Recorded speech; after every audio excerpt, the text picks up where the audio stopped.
Internet हमें एक दूसरे से जोड़ने का बहुत ही अमेजिंग मीडियम है। इस पूरी दुनिया की सारी इंफॉर्मेशन रखता है इंटरनेट।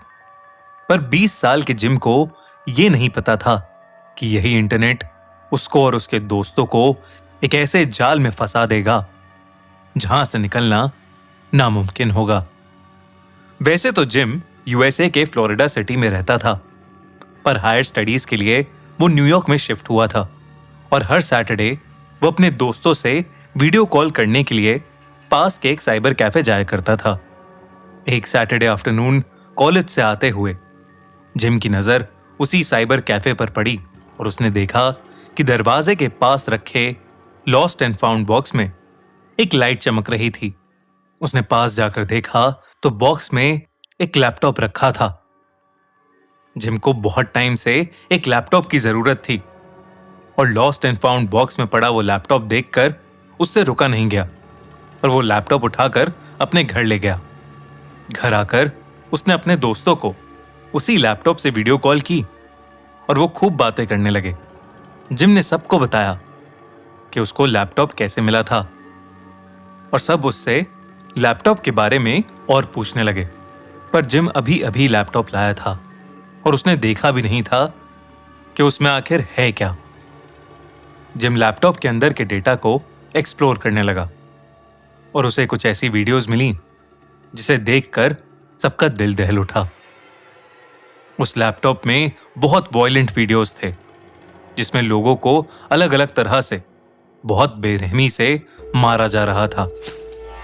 जिम और उसके दोस्त ये सब देख ही रहे थे कि उनमें से एक लड़के मार्टिन ने सबको बताया कि ये डार्क वेब है, एक ऐसा नेटवर्क जिसमें दुनिया के सारे इविल लोग एक दूसरे से बात करते हैं और खौफनाक सच्ची वीडियोस बनाकर अपलोड करते हैं।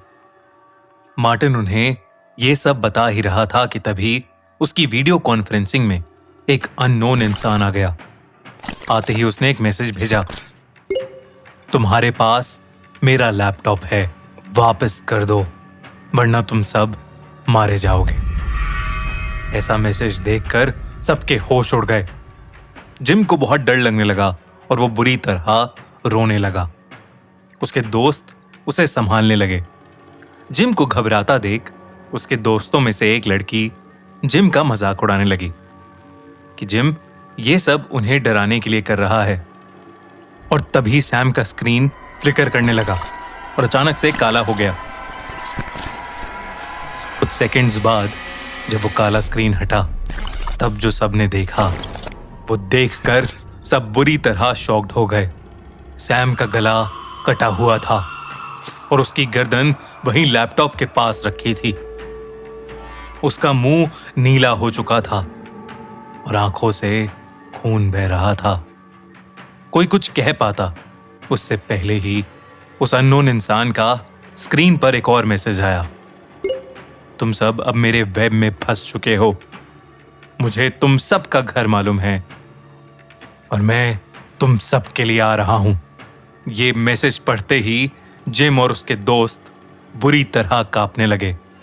जिम ने कॉल खत्म करने की बहुत कोशिश की पर उसकी स्क्रीन मानो लॉक हो चुकी थी। तभी जिम ने वो लैपटॉप उठाकर जोर से जमीन पर पटका और उस लैपटॉप के टुकड़े टुकड़े हो गए। उसने जल्दी से सारे टुकड़े उठाए और जाकर उन्हें उसी लॉस्ट एंड फाउंड बॉक्स में डाल दिया। घर आकर भी जिम बुरी तरह कांप रहा था। जिम ने थोड़ी हिम्मत बांधी और थोड़ा पानी पिया, लेकिन उसी वक्त जिम के मोबाइल पर एक मैसेज आया जिसमें लिखा था, यू आर नेक्स्ट, मतलब मैं अब तुम्हारे लिए आ रहा हूं। ये देखकर जिम इतना कपकपाने लगा कि वो वहीं बेहोश हो गया। उसकी आंखें खुली तो वो एक हॉस्पिटल में था, पर बहुत ज्यादा डर की वजह से उसकी आवाज चली गई थी। जिम कुछ हफ्ते तक हॉस्पिटल में रहा और फिर अपनी पढ़ाई बीच में ही छोड़कर अपने होम टाउन लौट गया। उस दिन के बाद से न जिम ने न जिम के किसी भी दोस्त ने इस इंसिडेंट के बारे में डिस्कस किया और ना ही डार्क वेब का दोबारा कभी नाम लिया।